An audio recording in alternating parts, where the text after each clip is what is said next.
Hello mga ka-farmers, welcome back to my channel. Katatapos ko lang magpakain kanina mga ka-farmers at medyo tanghali na tayo nakauwi dito. So ito, yung mga manok natin dito mga ka-farmers, busog na busog pa. Kaya ngayong hapon, hindi na tayo magpapakain sa kanila dahil busog na sila. So ito, yan. Yan yung mga G-Pulse natin. At saka yun, nandun sa cage, mga white leghorn yun. So yan yung mga bago nating palahi na white leghorn. Nilagay ko na sa battery cage kasi wala na tayong mapaglagyan. So dito sa ilalim siguro nasa mga 11 na lang yata yung babae dito. Tapos merong 5 pirasong rooster. So yan yung mga palahi nating mga white leghorn na inaalagaan at meron pa tayong nandun. So out of nasa 100 plus yung naiwan dito sa atin dahil nakapagbenta tayo ng mga 100 plus din. So meron tayong mga 80 plus na babae, tapos yung mga lalaki nasa mga 20 plus yata yun. So nag-iwan talaga ako ng mga lalaki mga ka-farmers dahil kailangan ko naman yung mga roosters dahil pang breed natin. At meron namang paminsan-minsan merong pupunta dito na gustong bumili ng mga roosters dahil ibibreed din nila, kaya nag-aalaga din ako ng mga lalaki. So sa iba mga ka-farmers, kapag marami silang mga lalaki na mga white leghorn ay kinakal na nila yon dahil hindi nga gaanong kagandahan yung mga katawan nila.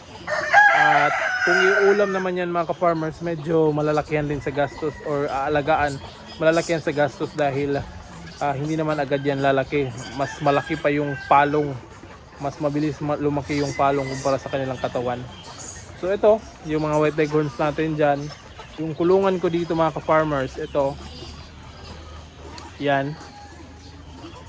So meron pang white leghorn. Yung iba niyan mga ka-farmers nandun sa battery cage na kawayan ko. So ito, yung mga heritage breed ko yan, dyan ko muna inilagay dahil wala pa tayong mapaglagyan.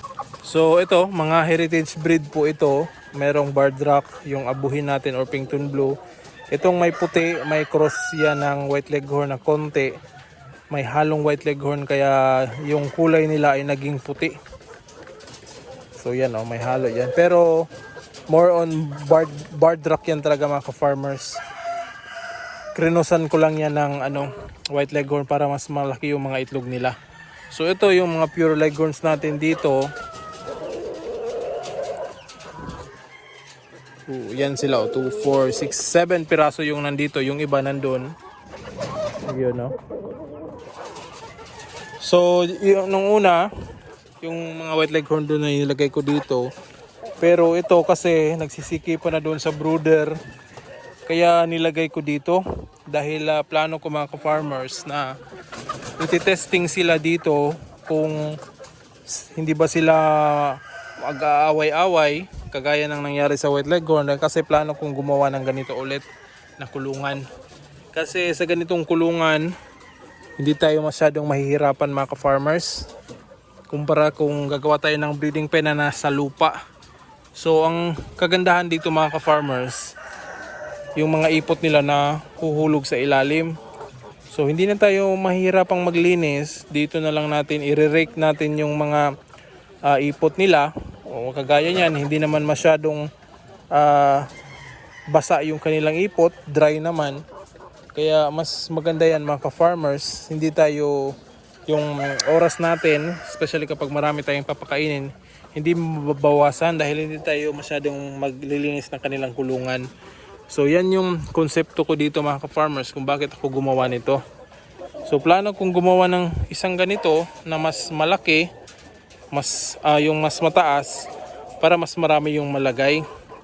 So nagtry akong maglagay dito ng 40 heads. Ito 40 heads kasi itong batch na ito.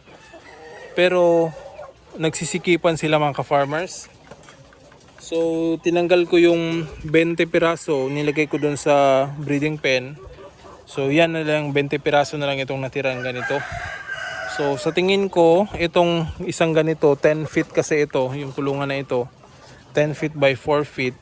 Kayang mag-accommodate ng nasa mga 40 heads. So 20 dito, 20 dun sa kabila. Tapos yung pagkainan nila, hindi na rin tayo mahihirapan dahil dito na lang natin ilalagay yung pagkain. So yung tubig pwede nating ilagay doon or dito sa labas ihang natin. So pwede po yun. So yan sila. So far mga ka-farmers, maganda naman yung naging resulta na nandito sila. Hindi na sila masyadong nagsisikipan kagaya nung sa brooder, dahil yung sa brooder natin ganito lang kataas.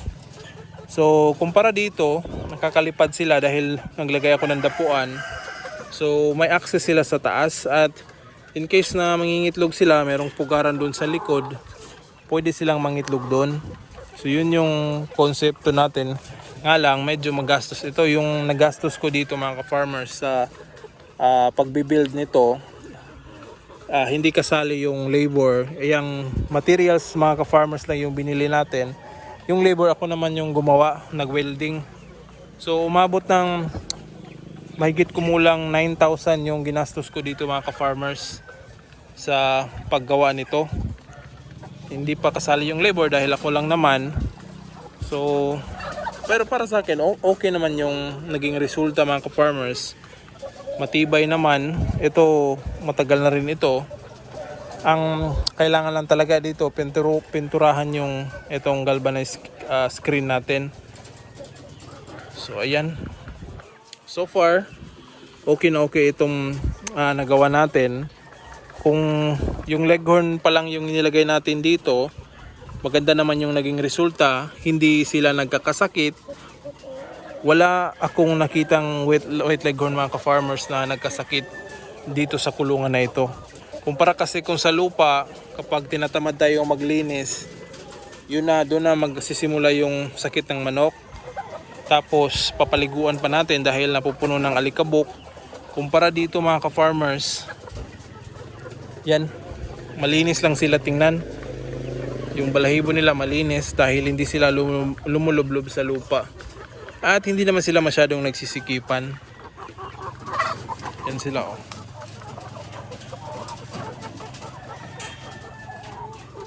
So hindi pa ako nakagawa ng isa nito mga ka-farmers kasi nasira yung isang welding machine ko. Kaya bibili lahat ako ng ulit, ng panibago, para makapaggawa na rin ako ng ganito. So ayan yung ating nagawang kulungan mga ka-farmers ng elevated breeding pen. So pwede mga sisiw dyan ilagay, pwedeng itong mga RTL na ready to lay, at pwedeng G-fowl din mga ka-farmers. Kung magbe-breeding tayo, pwedeng lagyan ng roosters. Yung nagbe-breeding ako ng white leghorn, dito lang sila inilagay ko. So nakapag-produce ako ng mga 200 plus na mga sisiw. So effective talaga ito. Kukolektahin mo lang dito doon sa kanilang pugaran every week dito. Yan o. Kukolektahin mo lang yung itlog every week dito, tapos iloload sa incubator. So hindi masyadong stressful din yung mga manok dahil hindi ka napapasok doon sa loob. Yan o. So ito malapit na rin itong silang mangitlog. So konting panahon na lang, siguro mga 1 month, kapag pinapakain ko na ito ng layer crumble, baka magsimula na rin sila mangitlog. So ito yung unang batch ko na breed na mga ginagawa kong materials dito sa aking munting manukan, itong mga heritage breed. Alright.